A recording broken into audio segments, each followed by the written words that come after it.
Saludos a todos, que el Señor les bendiga muy ricamente. Luego de prácticamente 3 meses nuevamente podemos reunirnos en este día, el domingo.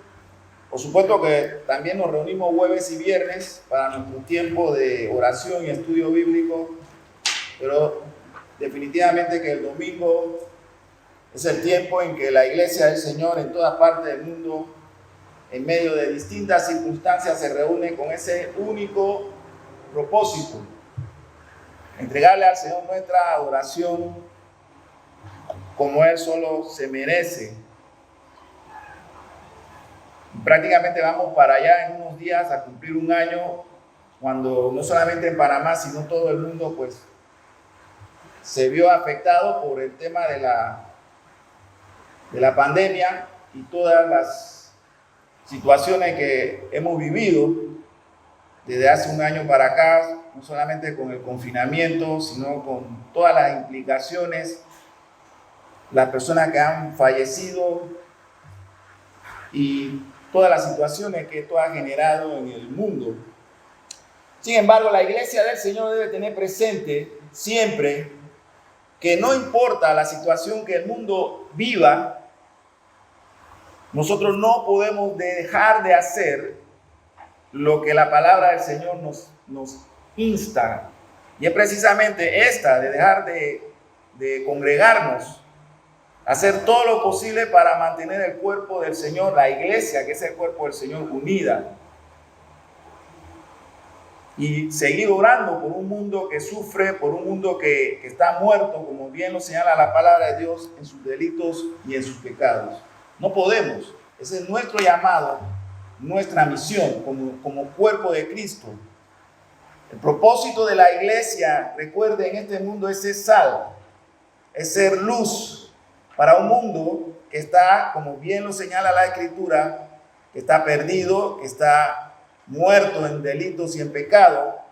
Y la iglesia debe proporcionar estos 2 elementos con su testimonio y con la predicación del evangelio. Ser la sal, ser la iglesia la que va deteniendo la corrupción de un mundo caído, pero también ser la luz para un mundo que está en tiniebla y necesita ser guiado.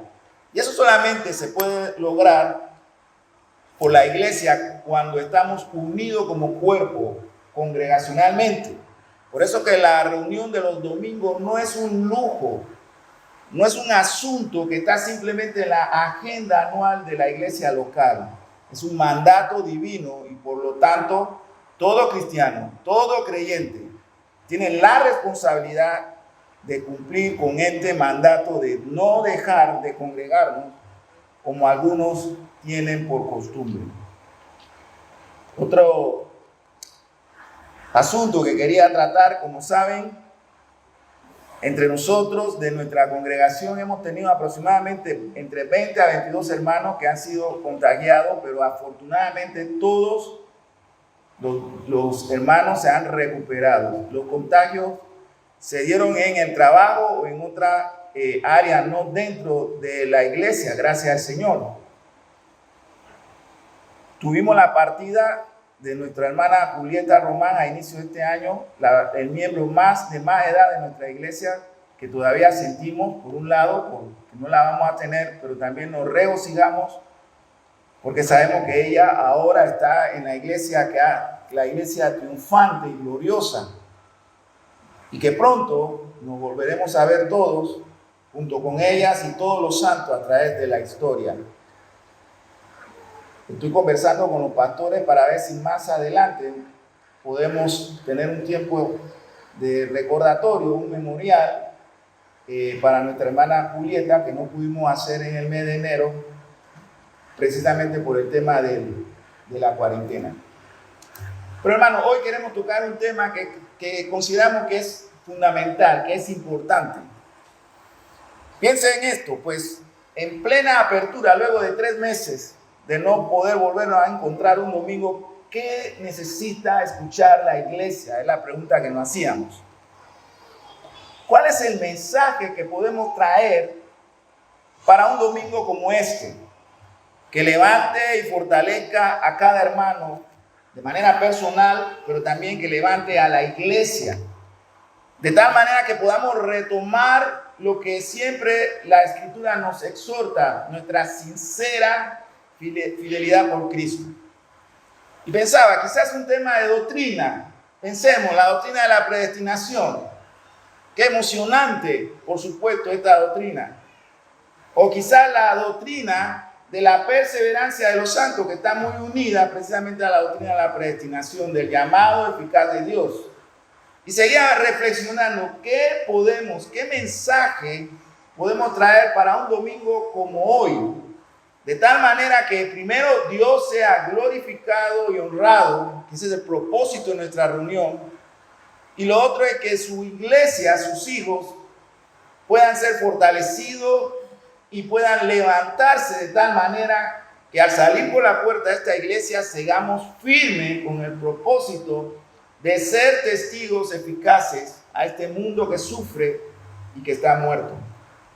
Entonces, seguía la pregunta, ¿qué mensaje? ¿Qué podemos traer? Quizás un mensaje de apologética, la defensa de nuestra fe. Ahora que se han levantado tantos o se han quitado la máscara tantos enemigos de la iglesia, pudiera ser un mensaje apologético, la defensa de nuestra fe, o quizás un mensaje escatológico, la venida pronto de nuestro Señor Jesucristo por su iglesia y para instaurar ya de manera eterna su reino aquí en la tierra. Y seguíamos luchando con qué necesita escuchar la iglesia en un día tan especial como hoy. Así que nos fuimos de los temas que nos apasionan a un tema que es esencial, que muy pocas veces se toca, no porque no sea importante, sino porque damos por sentado que es algo que todo cristiano conoce y practica. Y es por eso que queremos invitarle que usted abra su Biblia en 1 Corintios capítulo 13 para hablar acerca de este tema del amor. Una de los atributos de nuestro Dios que todos damos por sentado que la iglesia conoce y que la iglesia practica, pero que generalmente pues como lo damos por sentado, no le damos la preeminencia que merece un atributo como este del amor.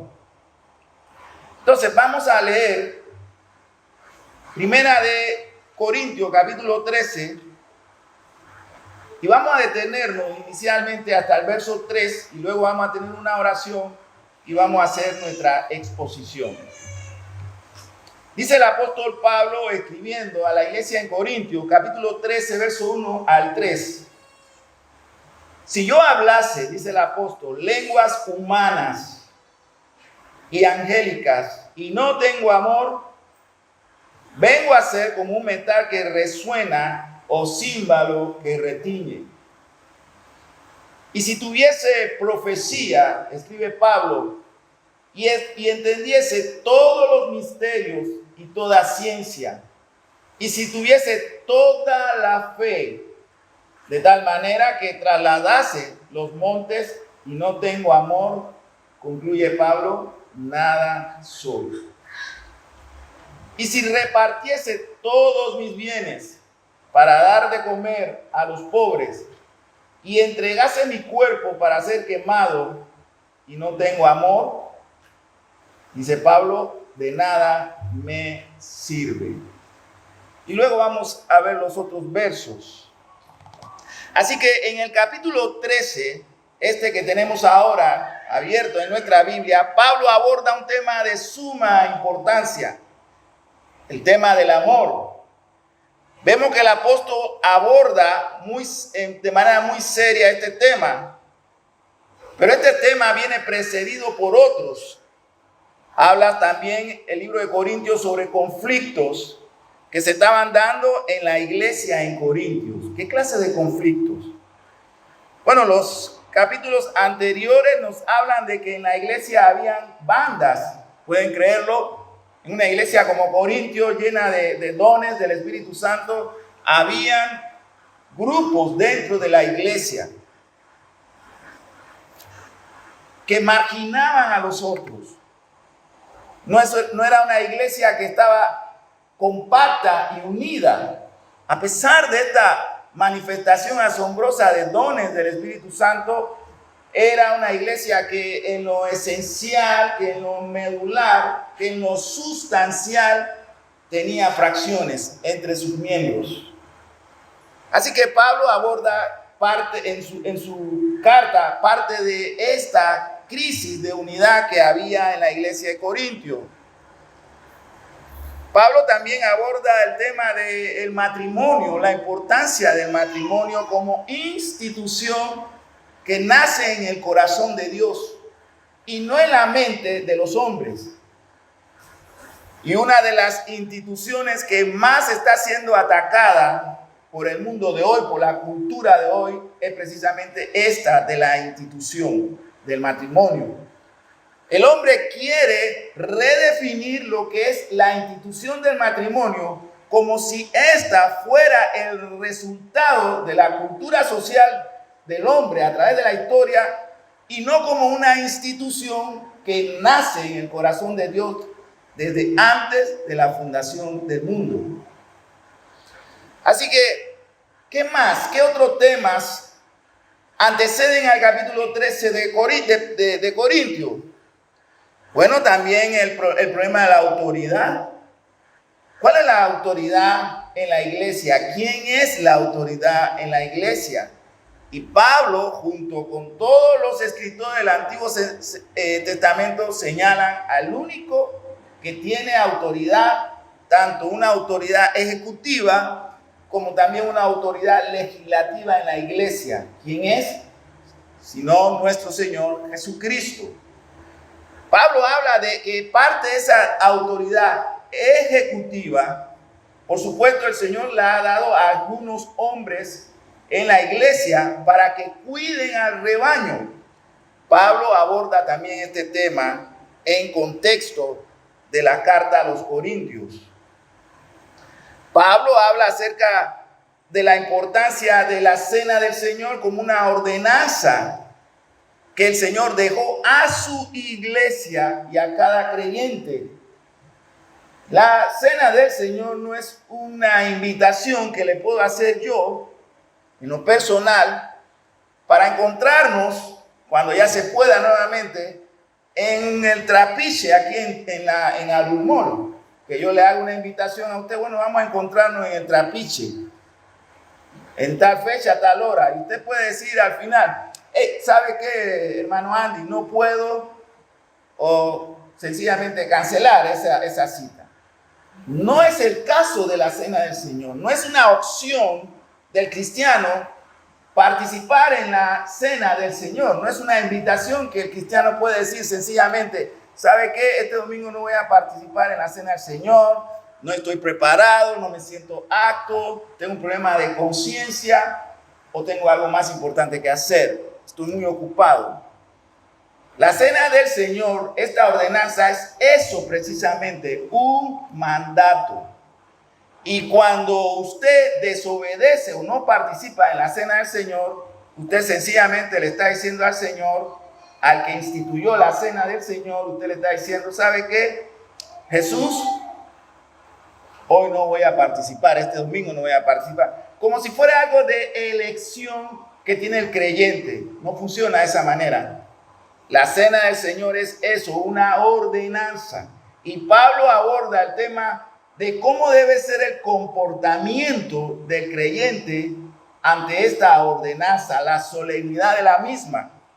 Porque esta tipifica no solamente la vida y la muerte de Cristo, sino su promesa de que Él va a venir por nosotros y su promesa de que va a haber un momento, un día, y que ese día está cerca, en que estaremos todos los cristianos de todos los tiempos en la boda del Cordero y estaremos con nuestro Señor presente. Entonces Pablo aborda del orden en la cena del Señor. Pablo aborda también un tema de inmoralidad en el capítulo 5. La iglesia, los líderes, como lo mencionábamos el viernes en el estudio, los líderes de la iglesia, que no me gusta utilizar la palabra líderes, los ancianos en la iglesia sencillamente conocían del problema de inmoralidad, pero no actuaron. Había una falta de amor de parte de los ancianos y de la iglesia en general en Corintio, porque había un caso señalado, claro, de inmoralidad y sencillamente preferían mirar a los lados o hacia arriba y no ver el problema y atender el problema. Y Pablo escribe y le llama la atención fuertemente a la iglesia y a los ancianos. Y Pablo dice, mire, ya yo desde lejos tomé una decisión sobre este tema de inmoralidad que está presente entre ustedes. Pablo también aborda otros temas. Pablo habla de la familia.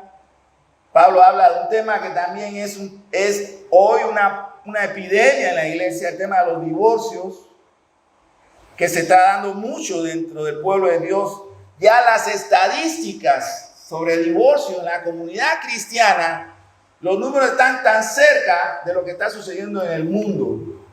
Y eso refleja la debilidad, la fragilidad de la enseñanza y de la predicación desde los púlpitos y desde los salones de clases de las iglesias locales.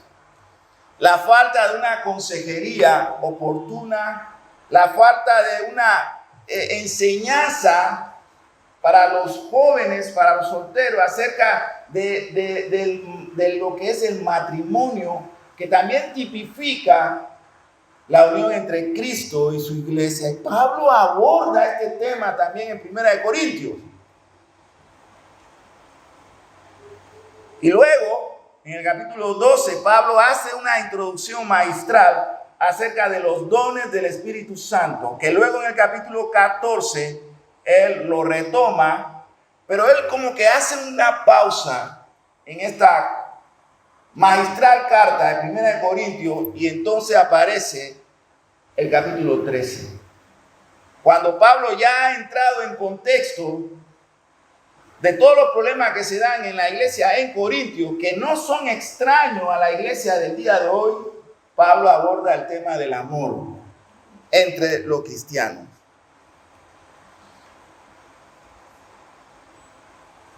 En el capítulo 12, un momentito, en contexto, Pablo habla de evidencias de la pérdida de amor de los corintios. Todo esto que hemos señalado refleja la pérdida de amor entre la iglesia, los miembros de Corintio. Pablo también explica en este capítulo, ahora en el 13, que el verdadero amor viene de Dios. Dios es amor. Toda la Biblia, en 1 de Juan también el apóstol nos habla de eso. Dios es amor.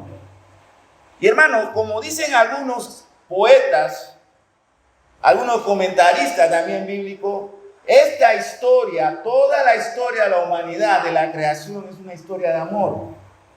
De un Dios amoroso, un Dios que ama a su creación y que le ha dado este atributo a su creación, sobre todo a la joya de su creación, en este caso a la humanidad, pero que por causa de nuestras rebeliones y por causa de nuestra desobediencia al Señor, esto se ha desdibujado y lo vemos reflejado en nuestra cultura hoy. Tenemos que cuidar que eso no suceda dentro del cuerpo de Cristo, que la iglesia entienda todos los beneficios de este atributo que forma parte de este carácter que hace a Dios, a nuestro Dios, un Dios perfecto, un Dios santo. En el versículo 1 al 3 que ya hemos leído, el amor es más importante que todos los dones espirituales ejercitados dentro del cuerpo de Cristo. Por eso que el apóstol dice, si yo hablara en lengua, ¿de qué me sirve? Si yo hiciera todos estos milagros, si tuviera toda esta profecía, ¿de qué sirve? ¿A quién se beneficia o quién se beneficia de que en la iglesia tengamos toda esta manifestación de dones si carecemos de este atributo del amor? que nos acerca a nuestros hermanos y que nos hace actuar frente al dolor, ante la pérdida o ante la necesidad de los hermanos en la fe. Hermanos, debemos tener cuidado, y no es una contradicción de argumento, porque una de las premisas en filosofía y igual en la teología es que los argumentos no pueden entrar en contradicción, porque la verdad es una. La ley de la no contradicción de los argumentos. Lo que Pablo nos está diciendo es que ¿de qué vale tener una iglesia llena de estos dones de hermanos con cualidades excepcionales si todos lo hacemos de una manera que carece de buscar la gloria de Dios y el beneficio del cuerpo de Cristo? Todo lo que hacemos en la iglesia, desde predicar, enseñar, ofrendar, limpiar, pintar, debe ser pensando en la gloria de Dios y en el beneficio de nuestros semejantes, sobre todo de nuestro hermano. ¿De qué sirve que podamos preparar un buen mensaje, que estudiemos tanto, si cuando nos paramos en el púlpito a exponer la palabra de Dios, lo que buscamos es el enfoque a nosotros y no el enfoque al Señor? Lo que buscamos es nuestra gloria y no la gloria del Señor. Eso es una falta de amor también. Así que para Pablo esto es importante y él lo deja desde un principio claro. Corintio tenía abundancia de estos dones: lenguas, profecías, milagros, ciencias. Pero él dice, y si tenemos todo esto y no hay amor, hermano, ¿de qué sirve? ¿De qué sirve? La fe sobresale y el poder de Dios lo vemos cuando la iglesia practica el amor entre sus miembros. Un amor sincero, sencillo, sin buscar la gloria, la exaltación, sino que nos movemos porque este sentimiento, que es un atributo de Dios, nos conmueve y nos lleva a la acción. Y la iglesia crece y edifica sobre este extraordinario fundamento que es el amor, sin el cual no puede haber unidad, hermano. Lo expongo de la siguiente manera: podemos ser una iglesia con un extraordinario conocimiento bíblico y doctrinal, pero si no hay amor, ¿de qué sirve? Estamos completamente alejados de lo que es la iglesia del Señor desde el enfoque de los apóstoles que nos han dejado todas estas cartas en el Nuevo Testamento. Entonces tenemos que aprender a buscar el balance también, el equilibrio. Conocimiento bíblico y doctrinal, pero también en la práctica mostramos todo eso que conocemos con un amor sincero los unos a los otros, un interés verdadero los unos a los otros. Y durante todo este año que ha transcurrido, que hemos visto al mundo sufrir, la iglesia ha tenido la oportunidad, la iglesia de este tiempo, de manifestar en la acción, en la práctica, el verdadero amor que en Cristo Jesús tenemos. Y yo le doy gracias a Dios por la iglesia y por todos ustedes que durante este año estuvieron atentos a las necesidades dentro del cuerpo de Cristo, de los hermanos y todo lo demás. Bendito sea Dios. El Señor conoce la parte, no solamente de lo que tú hayas podido dar para los otros, sino de tu oración constante por los hermanos. Y no quedará sin recompensa. Y uno no lo hace, el cristiano no lo hace esperando eso, recompensa. Uno lo hace porque precisamente el amor nos hincha el corazón y actuamos. No somos indiferentes. En primera de Juan, capítulo 4, versículos 7 al 8, Juan dice: amados, amémonos unos a otros, porque el amor es de Dios. Todo aquel que ama es nacido de Dios y conoce a Dios. Si yo hablo de doctrinas, yo puedo dar a entender que conozco, de la escritura, conozco de doctrina. Y ustedes dirán, ok, muy bien, usted conoce. Pero falta algo fundamental y esencial, que es el amor, la solidaridad con el cuerpo de Cristo, con todos, sin distinción de ninguna clase, ni de edad, ni de sexo, ni de educación, ni de posición. Nos miramos todos en la misma estatura en que Cristo nos ve a nosotros. Porque Dios no hace acepción de persona. Dios no mira a otro con ciertos afectos y a otros con otra clase de afecto. Por supuesto, hay una manera en que Dios sí muestra su amor por una persona que no lo muestra por el resto de la humanidad, ni siquiera por los cristianos. Y vamos a ver dentro de un momento algunas consideraciones de Tomás de Aquino en su Suma Teológica.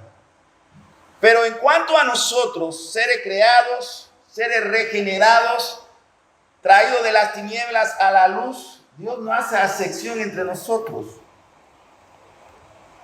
ni excepción entre nosotros. Dios nos mira igual, con el mismo profundo y gran amor a todos por igual. Al que más años tiene caminando en la fe, como el que acaba de ser convertido en la fe. Como el que está en el púlpito, como el que está sentado. O como aquellos que limpiaron el santuario durante esta semana que tuvimos los daños en la propiedad. Dios nos mira a todos con el mismo amor, porque Él nos mira en Cristo, a través de Cristo, como Pablo lo enseña en toda su teología de la carta a los Colosenses. Cuando Él nos mira a través y en Cristo Jesús. Y qué bueno que así es. Luego, más adelante, en el mismo capítulo 4, de primera de Juan, en el verso 8, Juan dice: el que no ama no ha conocido a Dios, porque Dios es amor. El que no ama, el que no puede detenerse ni siquiera para escuchar a un hermano hablar de sus problemas, el que no tiene tiempo, el que nunca le sobra el tiempo para poder sentarse a escuchar a un hermano que está bajo alguna aflicción, el que no puede ni siquiera sacar un momento para llamar o escribir, para preguntar: ¿y cómo están los hermanos de la iglesia durante este tiempo de pandemia? Debe hacerse la pregunta: ¿qué ha pasado? ¿Por qué se marginó? ¿Por qué se aisló? Cuando la iglesia en el mundo ha estado detenida contra su voluntad, tenemos que sacar tiempo también para orar, para preguntar quiénes están enfermos entre nosotros y para comprometerse a orar por la salud y la recuperación de aquellos que están enfermos. El que no ama, escribe el apóstol Juan, no ha conocido a Dios, porque Dios es amor y ese atributo debe estar presente en los hombres y las mujeres que han experimentado el nuevo nacimiento. Y debe ser una manifestación sincera, genuina, pero diligente. El amor nos hace ser diligentes.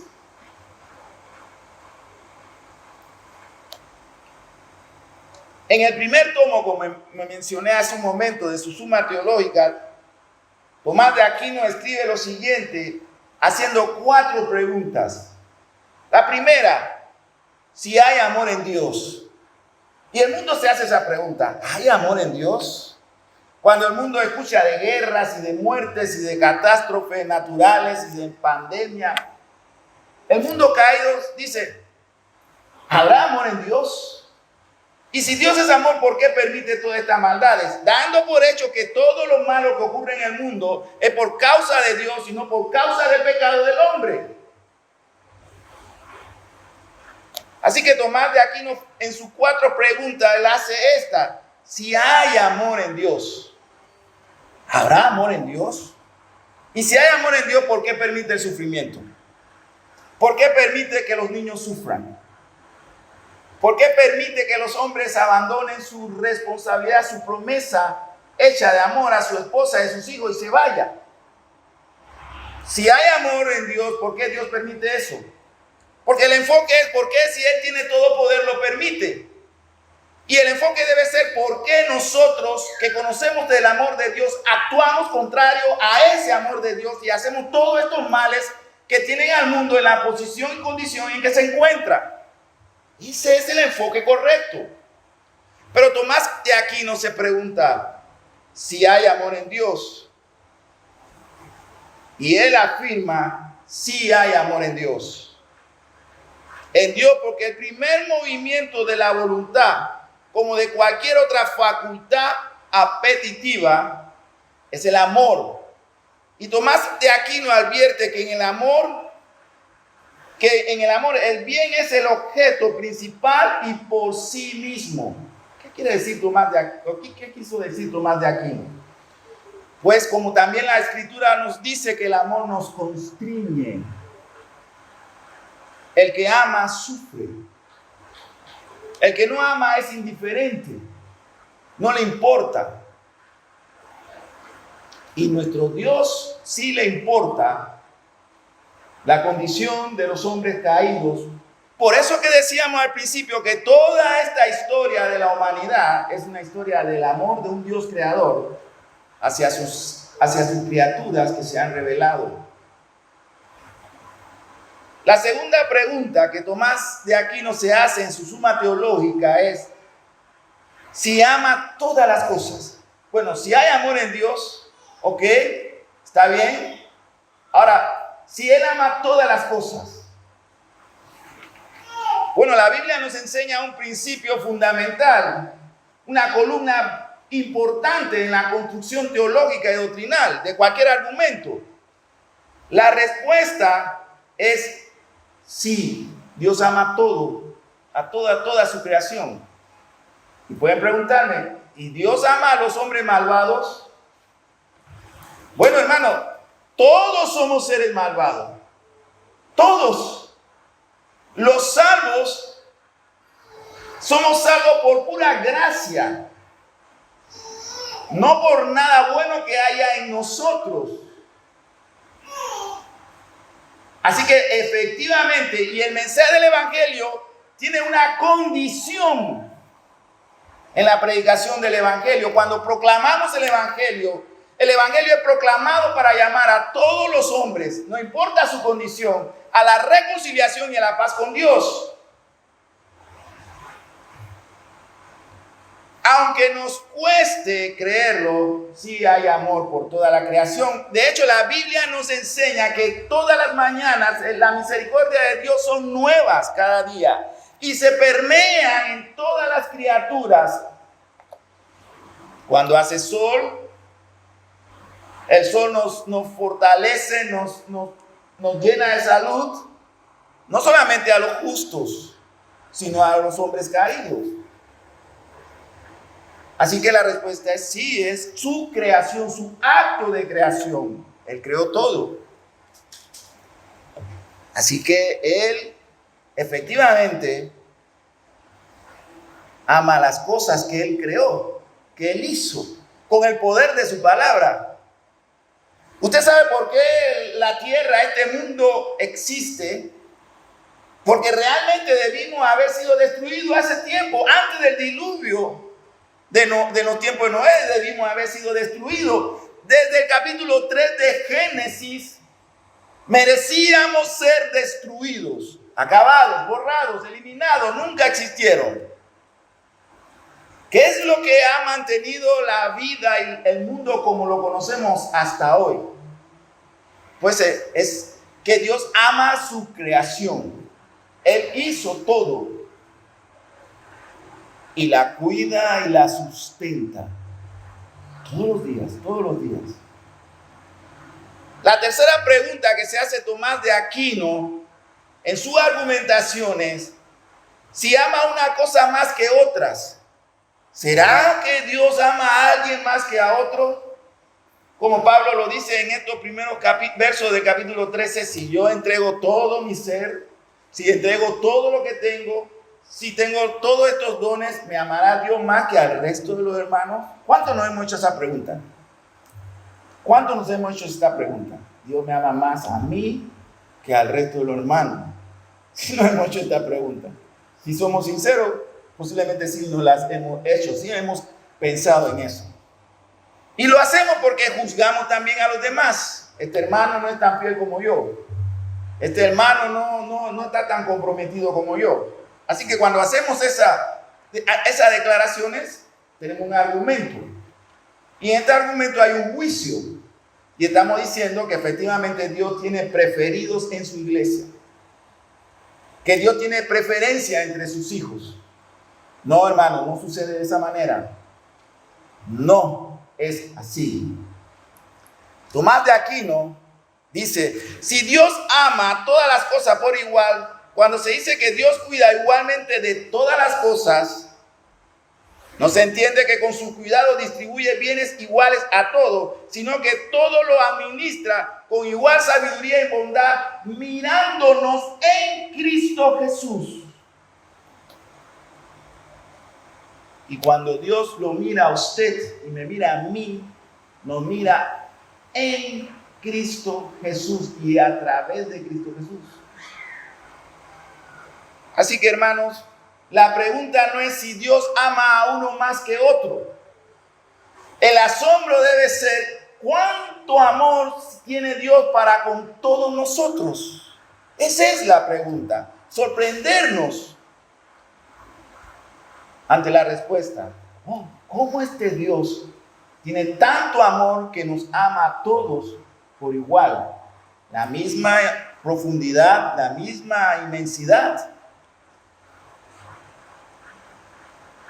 Y lo cuarto, que entonces se hace Tomás de Aquino, si ama más a los que son mejores. ¿Será posible? Si usted ora 5 o 6 horas, Dios lo ama más que aquel que ora 1 hora o media hora. Si usted estudia más la Biblia, tiene un calendario, disciplina, tendrá esos méritos, provocará que Dios lo ame más a usted. Pues a usted le irá bien. Al hermano que es flojo recibirá la disciplina del Padre amoroso. ¿Qué disciplina? Dice Tomás de Aquino, no solo ama a Dios más a Cristo que a todo el linaje humano. Si hay alguien que es el centro del amor de Dios, se llama Jesucristo. Su Hijo que fue obediente hasta la muerte y muerte en la cruz del Calvario. Si hay alguien en el cuerpo de Cristo a quien Dios ama de una manera exclusiva, especial, inigualable, es precisamente a la cabeza del cuerpo de Cristo, a su Hijo Jesucristo.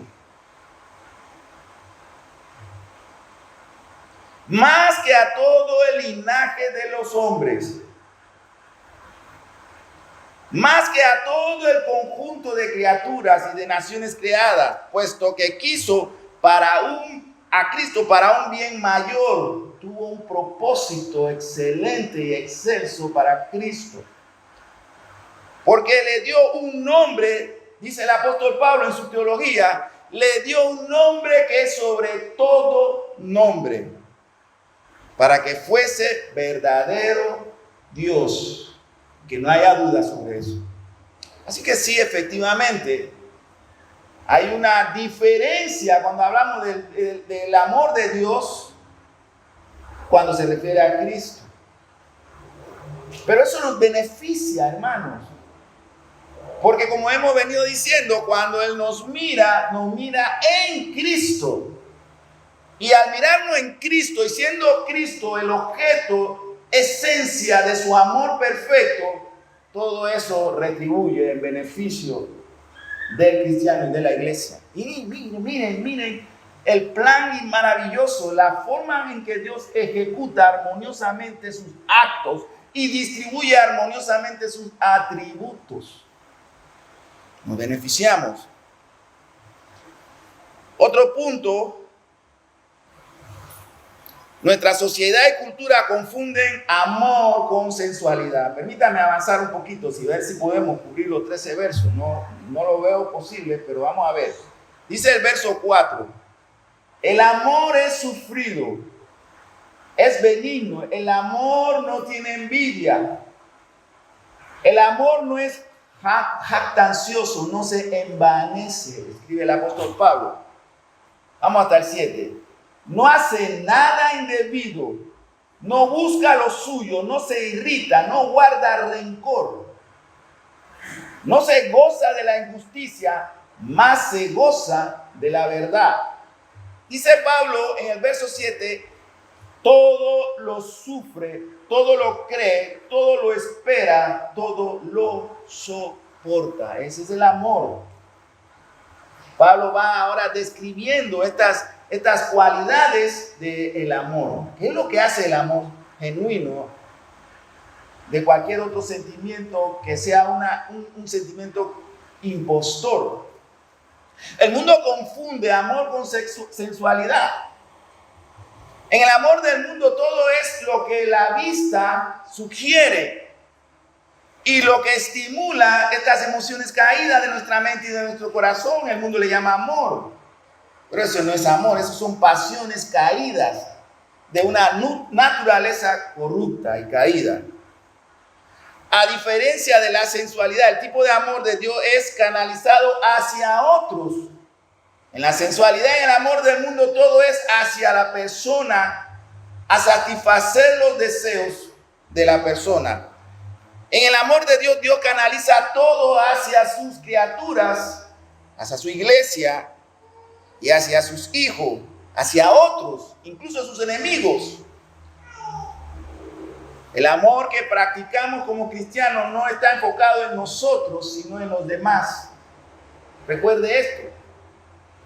El amor entre nosotros como cristianos no está canalizado hacia mí, sino hacia mis hermanos, hacia mis semejantes. Esta clase de amor va en contra de nuestras inclinaciones naturales, de sobrevivencia cultural. El amor del Señor, el amor de Dios es un amor práctico. Nos hace mirar a todos y querer el bien de todos, sin excepción en la iglesia, ni siquiera en el mundo.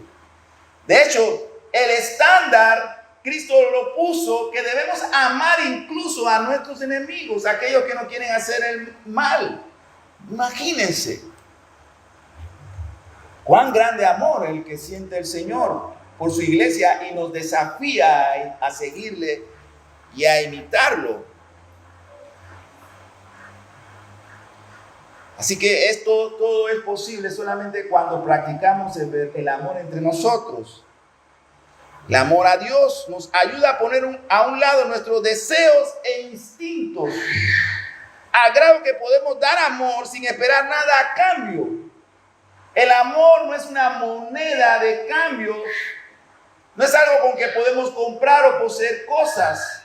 De hecho, el amor no es para poseer cosas, sino para dar lo que tenemos, de ser posible todo.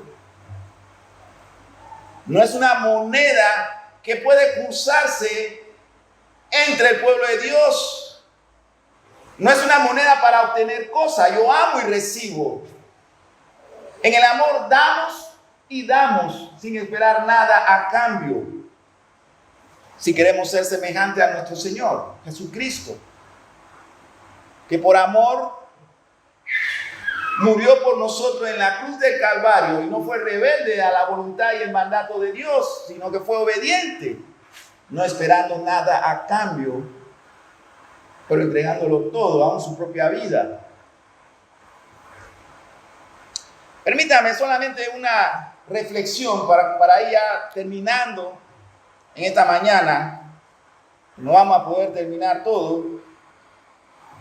Permítame solamente una referencia en su libro Resistencia y Gracia Cara, de Dietrich Bonhoeffer. Él escribió de una manera en que el amor puede también manifestarse y verse, el amor de Dios reflejado en nosotros, es en el matrimonio. en la unión entre el hombre y la mujer, que se aman y hacen un pacto delante de Dios de cuidarse, de amarse, de respetarse. Y estando en Dietrich Bonhoeffer, en los campos de concentración nazi, él hace esta reflexión sobre el matrimonio y el amor. Y él escribe: en los últimos años he tenido que escribir cartas por la boda de uno que otro de nuestros hermanos, escribe Dietrich Bonhoeffer. Y también he tenido que predicar en algunas de esas ocasiones, recordando antes de su confinamiento en los campos de concentración nazi cuántas bodas celebró él en la iglesia, entre sus hermanos de la fe. Para mí, escribió Dietrich Bonhoeffer, lo central en esos momentos siempre fue que alguien se estuviera atreviendo a amar. Cuando nos unimos en este vínculo del matrimonio, nos estamos atreviendo a amar, entregando todo sin esperar la reciprocidad. Por eso es importante cuando aconsejamos a los matrimonios, los que están y los que van a hacerse, ¿qué tú esperas del que será tu esposo o tu esposa? Generalmente la respuesta, bueno, que me ame como yo lo amo a él o como yo la amo a ella. Cuando entramos con esos estándares, con esa negociación mental al matrimonio, estamos dando un paso hacia el fracaso. Cuando usted hace esa promesa en el altar o a la persona con la que usted se va a casar, le dice: yo te amaré como tú me amas, pues usted está dando un paso hacia el fracaso. Porque en el matrimonio no es cuánto me aman, sino cuánto yo amo. Y estoy dispuesto a amarte aunque ya tú no me ames. Y estoy dispuesto a amarte aunque tú me abandones. ¿Cómo es el amor de Dios con sus criaturas? Es un amor condicional, tiene una cláusula, una adenda, que sobre estos puntos te amaré y te seré fiel. De hecho, es en las Escrituras donde dice que Dios es fiel aunque nosotros seamos infieles. Sigue Dietrich Bonhoeffer, estando en prisión, reflexiona acerca del matrimonio. Un hombre que no se pudo casar, no llegó a entrar en el matrimonio. Dice que el que ama, el que entra en el matrimonio con estos pensamientos es un hombre o una mujer que se atreve a amar. Y él dice, escribiendo, que él reflexiona de esta manera, no sabe si era por la circunstancia que estaba viviendo en ese momento. Y se preocupa de que los lectores de sus cartas lo consideraran que estaba con una mentalidad apocalíptica. Pero él dice, amar es un paso hacia adelante siempre. Cuando amamos siempre damos un paso hacia adelante. Semejante afirmación hace que la tierra tiemble y el futuro se vea claro cuando amamos de esa manera, dándolo todo sin esperar nada. Así que una de las maneras también en que podemos ver el perfecto amor entre nosotros es también en la familia, en el matrimonio, como también en la comunidad en general. Permítame, si podemos ya terminar llegando al versículo 10. Pablo escribe: más cuando venga lo perfecto, entonces lo que es en parte se acabará. Cuando venga lo perfecto. Algunos todavía están luchando con qué quiere decir este texto. Cuando venga lo perfecto. Hermano, usted lo tiene en la mano. Porque cuando Pablo escribe la carta a los Corintios, el Nuevo Testamento se estaba escribiendo. No es como ahora que tenemos tanto el Antiguo Testamento como el Nuevo Testamento, la palabra de Dios completa a través de estos 66 libros. El Nuevo Testamento se estaba escribiendo porque estamos en el primer siglo de la era apostólica. Y Pablo dice, cuando venga lo perfecto. Y tenemos lo perfecto, la palabra eficaz, inerrante, con toda autoridad de parte de Dios, la palabra de Dios. Ya no necesitamos necesitaremos estas profecías, estos dones que se manifestaron en el primer siglo. Ahora tenemos la palabra de Dios que es confiable, que es segura, que es lámpara a nuestros pies, lumbrera en nuestro camino, que nos consuela y nos fortalece, que nos guía y nos trae gozo, que nos recuerda que hay una promesa que se cumplirá, que somos de Dios y que Él nos ama y que tenemos una relación con Él a través de Cristo, que cuando le hablamos a Él en el nombre de Jesús, Él nos escucha y que cuando le pedimos cosas a Él que necesitamos, Él siempre responde. Quizás no como queremos, pero siempre responde como Él quiere. Así que Pablo está diciendo, mas cuando venga lo perfecto, entonces lo que es en parte se acabará. Ya no habrá estas cosas en partes que eran tipos de Cristo según el Antiguo Testamento. Ahora todo ha sido revelado, manifestado. Podemos ahora tener esta confianza, esta guía segura en la palabra de Dios.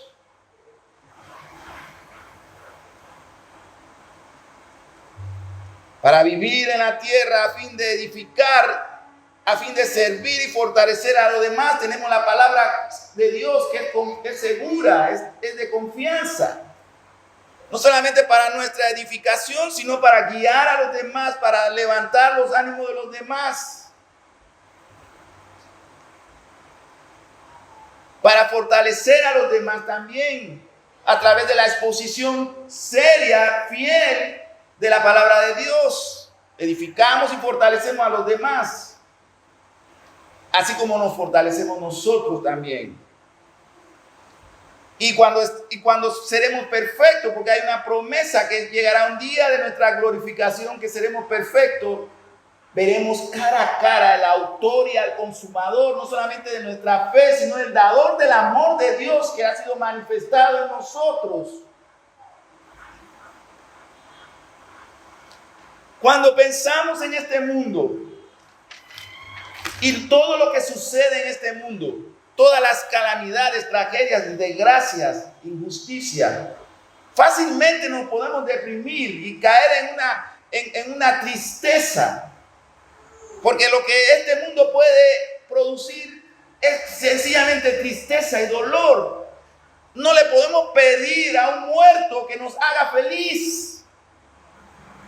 Y el mundo está muerto en sus delitos y en sus pecados.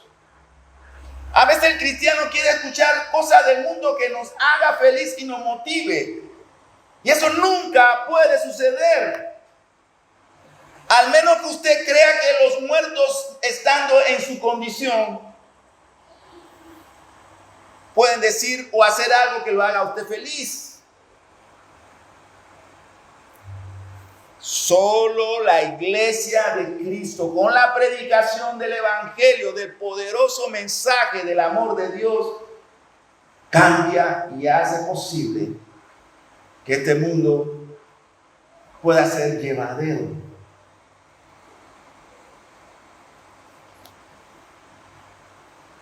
Permítame mi conclusión, en otra oportunidad podré terminar entonces. La historia de la humanidad desde su comienzo ha mostrado que es más fácil odiar que amar. Es más fácil odiar. Es fácil odiar. Odiamos por prejuicios, por ignorancias, por venganza, pero odiar es fácil. Odiamos a personas que ni siquiera conocemos, contextos culturales lejos de nosotros. Menospreciamos a otros por su color de piel, por su estatura, por su educación, por cómo visten, por qué comen, por cómo andan, por qué creen. Odiar es fácil, no cuesta. Está en nuestra naturaleza caída odiar. Amar es difícil, porque está en nuestra nueva naturaleza redimida en Cristo. Porque el amor es sufrido y todo lo puede. Y el que ama no espera nada a cambio, todo lo da. Y es que dando el que ama, así es feliz.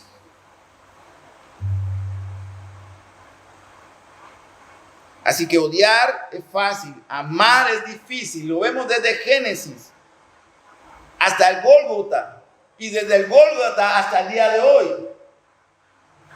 No es fácil para Dios, quien desde antes de la fundación del mundo, algunos pueden especular. Pero Dios tiene paciencia. Y gracias a estos atributos de Dios, su paciencia eterna, ilimitada y su amor, hoy hemos visto el amanecer de un nuevo día. No solamente nosotros, la iglesia, sino el mundo. Aunque con diferentes planes en nuestras mentes, Dios ha dado mucha misericordia y gracia al día de hoy. En cada nuevo amanecer está la marca del amor de Dios, la huella del amor de Dios, su misericordia y su gracia y sus bienes en abundancia que permean la tierra y la creación. Y esos bienes y todas estas cosas buenas de Dios se lo da a los malos y a los rebeldes, y también se lo da a los justos, a su pueblo. Hechos capítulo 4, verso 32, y termino con este verso. Y la multitud de los que habían creído eran de un corazón y un alma, y ninguno decía ser suyo propio nada de lo que poseía, sino que tenían todas las cosas en común. Porque ellos amaban como el Señor le había enseñado. Se cuidaban entre ellos y no había necesidad entre ellos. Amado hermano, podemos lamentarnos y quejarnos de todos estos 12 meses que han pasado, pero también hay cosas buenas. Ahora, si las supimos aprovechar, esa es otra cosa. Tuvimos oportunidad de solidarizarnos, no solamente con los hermanos en la fe, sino con los que sufren afuera, que están alejados de la ciudadanía de Dios. Porque el llamado a la iglesia no es solamente amarnos entre nosotros, sino amar a aquellos que no nos quieren y que si pueden hacernos mal, lo harían. Pero a ellos también hay que amarlos y orar por ellos y presentar el evangelio de Jesucristo. Eso era lo que hacía a la iglesia del primer siglo, y por eso vino el nombre de cristianos, porque decía en el mundo, la sociedad, los fariseos, los judíos, ellos son como Cristo pequeño, y vinimos a llevar este nombre que ha costado la vida de tantos mártires de la iglesia, cristianos. Y no nos avergonzamos que seamos relacionados con nuestro Señor Jesucristo, que por Él y para Él son todas las cosas, su iglesia por sobre todo. Por favor, cierre sus ojos por un momento. Amado Dios y Padre Celestial, en el nombre de Cristo Jesús, Señor, te pedimos perdón por nuestros pecados y te rogamos que nos ayude a crecer cada día, de tal manera que efectivamente cada día seamos más semejantes a ti, Señor. Y que podamos amar, Señor, sin esperar nada devuelto o nada a cambio. Que demos misericordia y que también demos gracia sobre gracia. Y que también nos cuidemos los unos a los otros y que no haya necesitado entre nosotros. Pero que ese amor no solamente lo manifestemos entre nosotros, la familia de la fe, sino que también miremos a un mundo que sufre, que es caído, que es rebelde y que necesita también, Señor, gracia y misericordia. Padre, te pedimos todo esto en el bendito y dulce nombre de nuestro Señor Jesucristo. Amén.